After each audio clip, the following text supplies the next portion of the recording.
One of the challenges of trying to do so many things is having a lot of questions.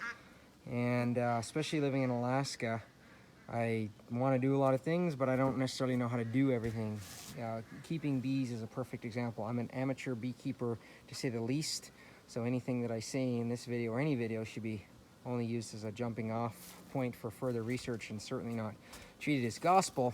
But one of the issues that I'm facing is when to feed my bees in the fall, how much to feed them, how to feed them, and when to stop feeding them, most importantly.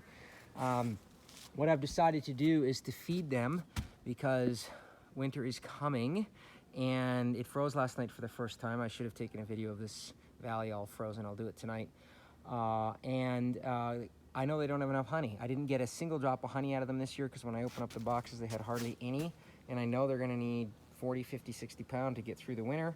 I am going to try something different this year to try to overwinter my bees, but I didn't take any honey, so I'm feeding them. And I'm not 100% sure they're going to have time to cap it.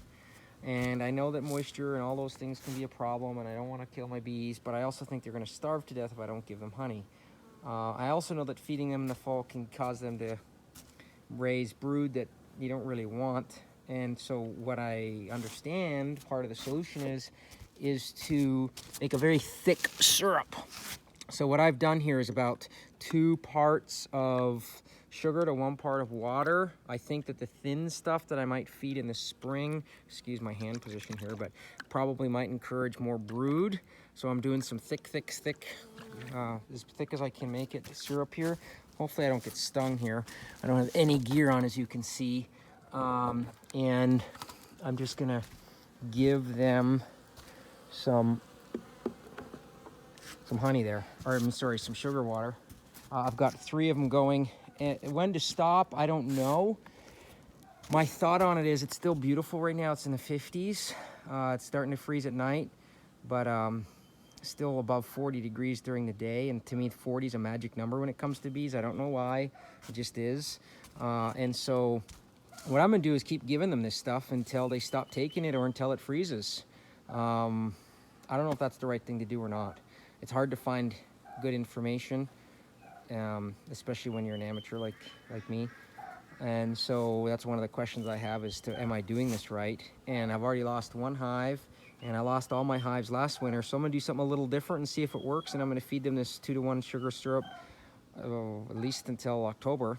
And hopefully that'll build up their food stores without building up their brood too much. And I think a little extra brood is worth the risk of them not starving to death on me this winter. So anyways, the bees are out and about and they are active. There's Mama Turkey and her 3 babies that survived out of 7. And there is nothing left to eat. At this point, I think there's no more nectar flow whatsoever. Pretty much everything is gone. So I'm not sure what they're doing out and about, except just maybe going for flights to relieve waste or whatever. But they've only got a few weeks here until the harder, colder weather comes. It's supposed to snow next Friday, if you can believe that. My God. Anyways, that's what I'm doing. Feeding my bees and trying to figure it out. So, fun times.